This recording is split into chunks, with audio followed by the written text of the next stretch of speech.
Hello. The Cosmological Burrito. And I really like Chad's walking you through a practice here, through the investigation of your burrito. And this is a good practice because what you can do is you can dig into the burrito and you can all of a sudden think about how the burrito depends on the food truck. And then you can think about how the food truck depends on the tire. Like he goes through each thing, each part. And so there's all of these interdependencies that allows you to have your burrito. It depends on your concrete blocks, so he can connect all these together. And it's a benefit to walk through this process of seeing how we are all interconnected, all the way down to, how do you build these concrete blocks? And the reason it's good is because we can go through life and be ignorant, right? Like every time we focus on something, we're ignoring everything else. That is key. And our attention is the most valuable resource in the world. And so we can do this thing with our attention where we become depressed. And Chad is showing you how to do this thing with your attention so that you can do something about your depression. And it works.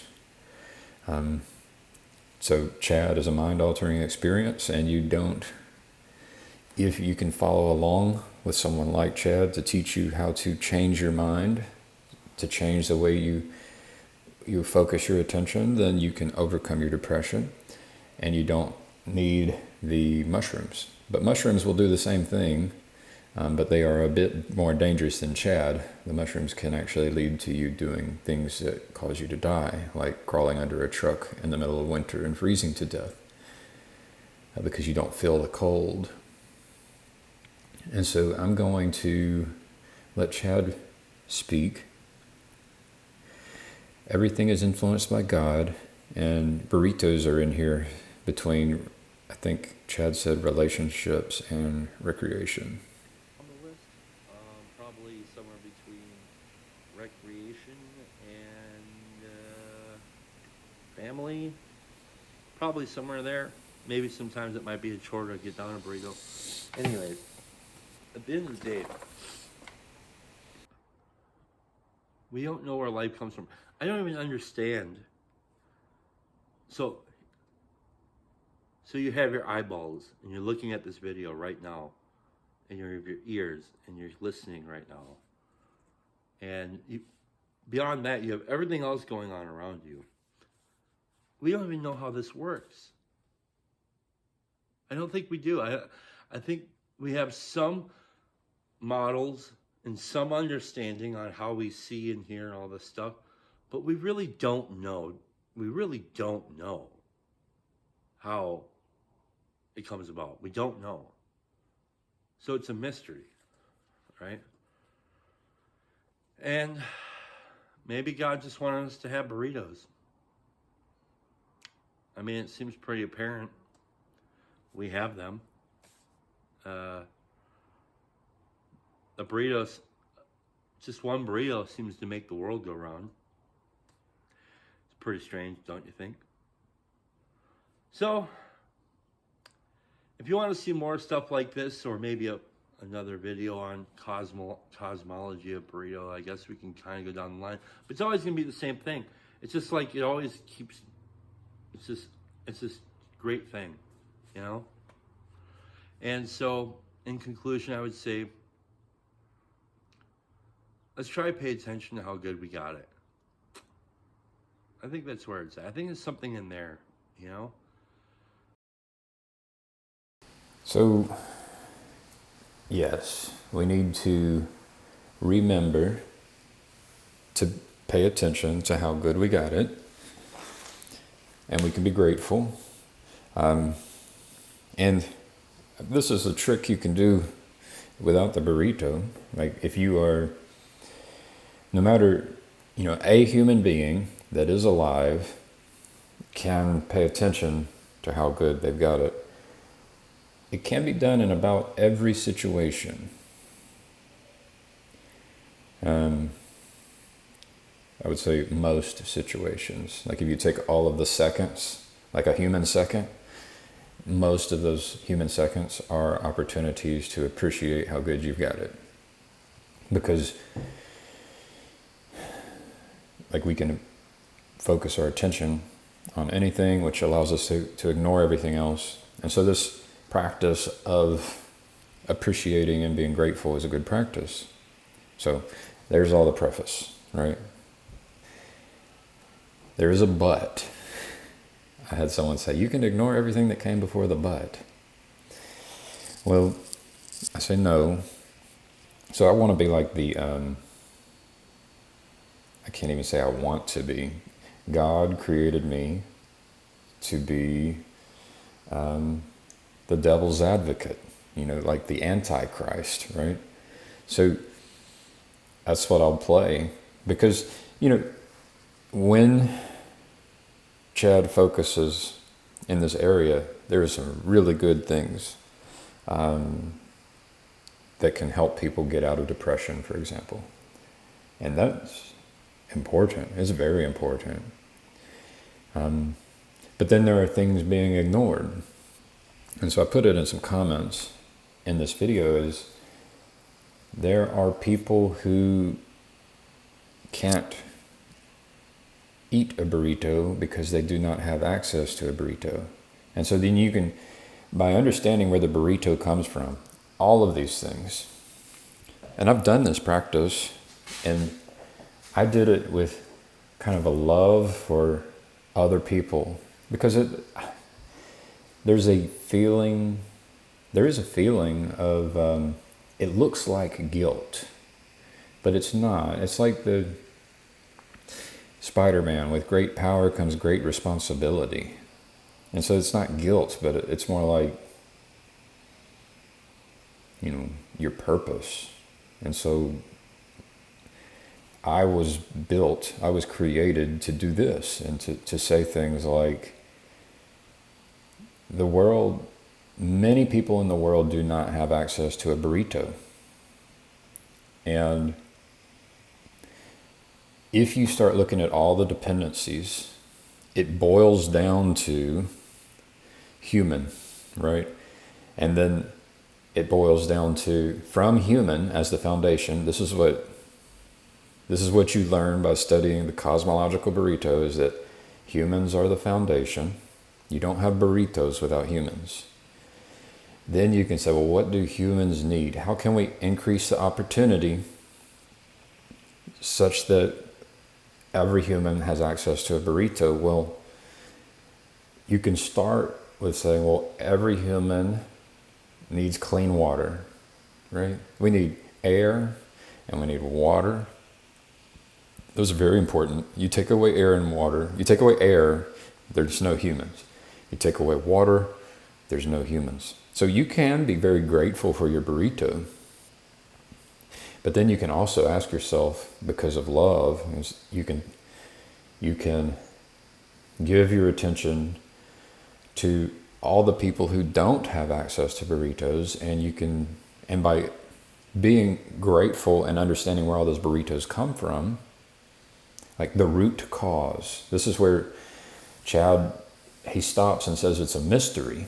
Well, it's not a complete mystery, because, tell me if I'm wrong, but you don't have burritos without humans. You don't have humans without air.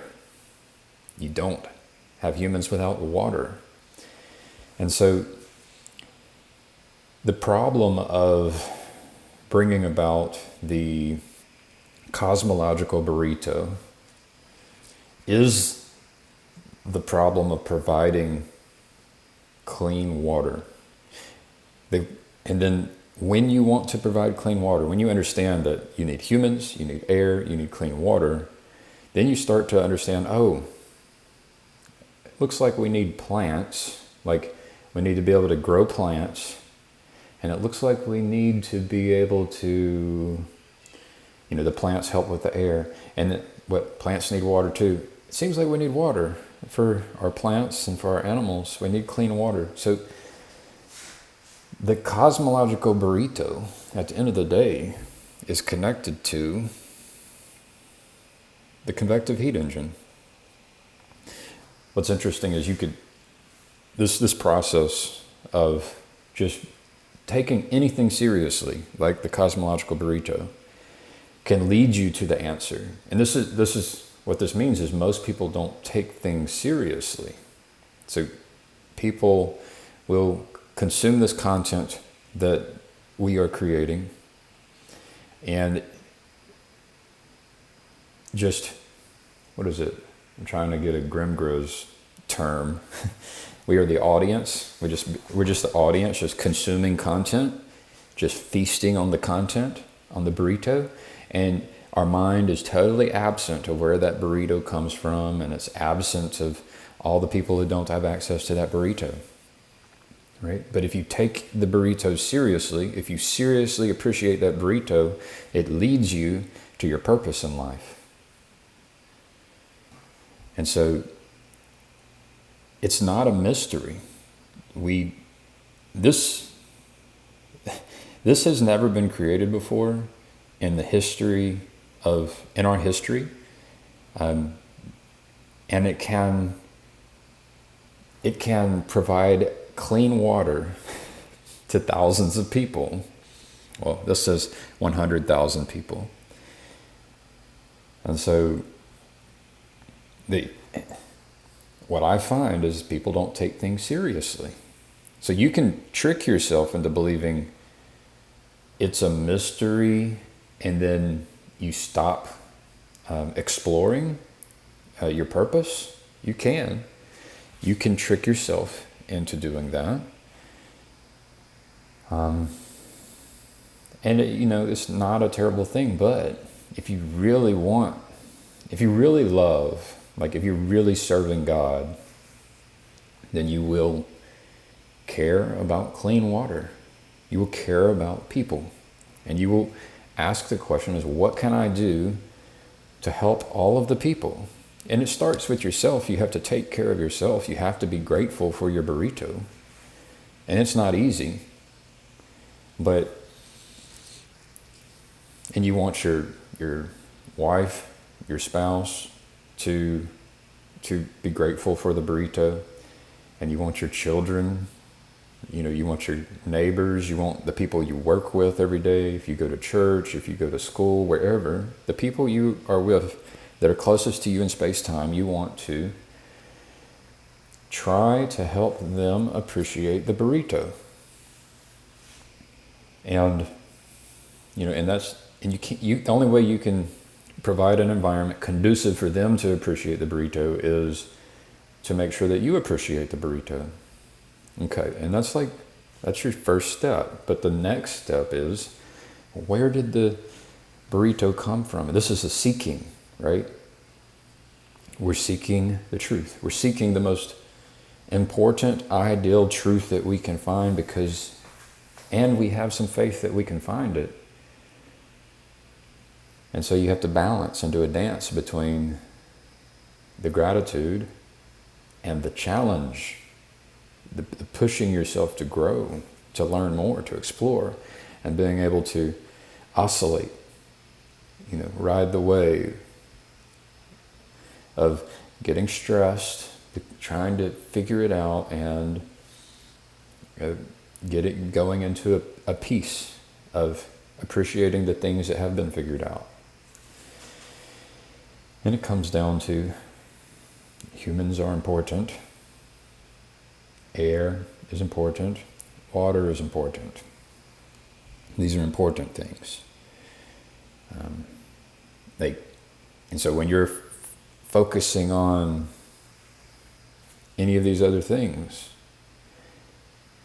you're not focusing on the fact that humans are sacred, the air is sacred, the plants and animals are sacred, and the water is sacred. Like you're ignoring, because we're humans, we can focus on the taste of that burrito, and it's not a bad thing because it's pointing at all the other things as being sacred that can be appreciated. And then I'll go one more level. It's like, how do you build this thing? Well, this is the beginning of an idea that I'm having, and it's connected to other ideas, and it's this metapolitech. And I think that there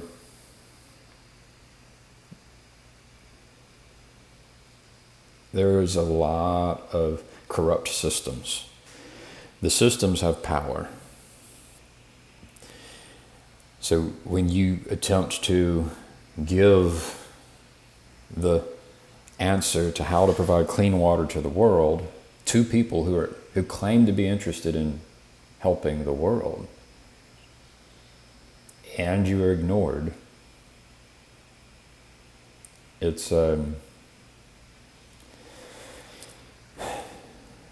means that those people, they're either incompetent, which I believe most people are, because we're humans.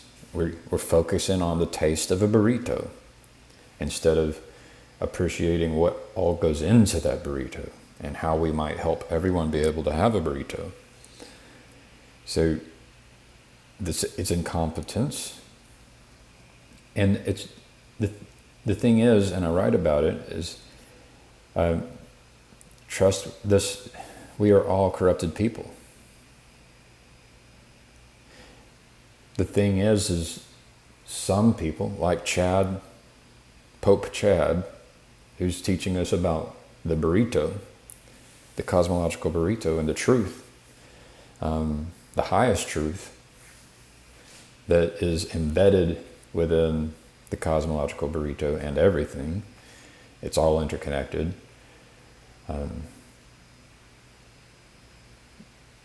These are the kinds of people who, have struggled with mental illness and have come out the other side wrestling it and becoming a better person. And we all do it. It's the ones who are pretending that you have to be careful about.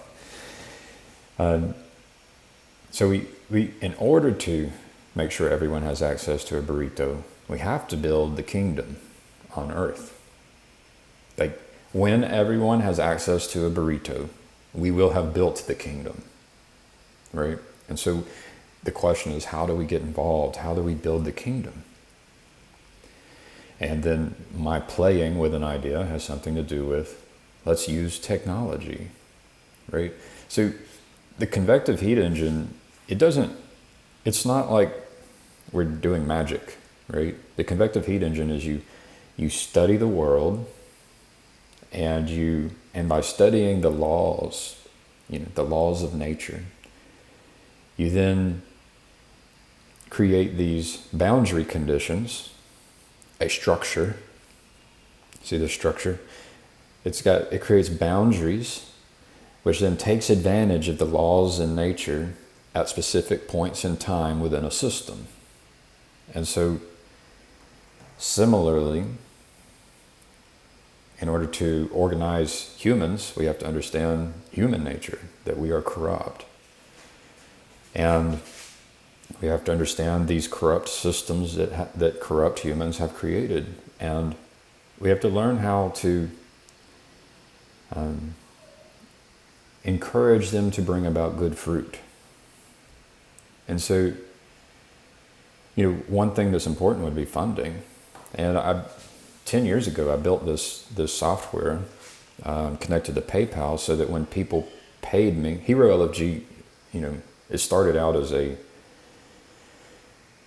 me trying to show the world how you can build an organization that behaves properly. So you discover all of the proper ways of doing things such that it grows grassroots organically and becomes the light in the darkness. And so an essential part of it was that when you send money to the Hero LFG organization, you know what happens. There needs to be transparency. You need to know what happens to the money. And so that's an essential part of this. So when you become a member and you donate money, that money goes into an account, and you then have these credits, and the credits can then be used. And so the suggestion here with Metapolitic is that those credits can be part of a pool, but they're still yours. So you give $10. You then have $10 worth of credits, and maybe it grows if you're investing the credits in a certain way, and you could control it. But then what happens is you end up with humans who are interested in bringing about good fruit, who will then use like the Republican Party and the Democrat Party as vehicles that may allow them to win an election. They may become martyrs. If you actually are probably going to change things for the better, you might become a martyr. So remember that. But what they can do is they are pointing back at the truth, right? So you've got an organization that's trying to embody the truth. People are coming in and behaving in their proper ways. And when candidates begin being endorsed by the organization, then and the candidates endorse the organization, then the candidates are pointing at the truth. And then so the truth would be, let's just be transparent about the way the money works. And what ends up happening is, in order for these candidates to get on the ballots, they have to spend tens of thousands of dollars in fees. And so in order to get our candidates on the ballots, and I would say this is nonpartisan. We want to get a Democrat, we want to get a Republican, we want to get a Libertarian Party candidate, and we want to just fill up the ballots with good people on every party, so that those topics that divide us, this is meta. This is more than that, right? It's not about the topics. It's about a way of cooperating with other people. And so the platform, and this is the key, is that this is where I'm pointing back at other people, and you want to have a platform where the truth emerges, right? So like you've got, on the one hand, you've got a topic like climate change, and you've got a solution like the convective heat engine, right? And it's one solution among many, and there needs to be a platform by which the solutions can be identified, they can be criticized, the arguments for and against the solutions can come out. And what happens is that you can end up with a solution that is nonpartisan, because only good comes out of the solution. Or I'll put it this way, because there's always trade-offs.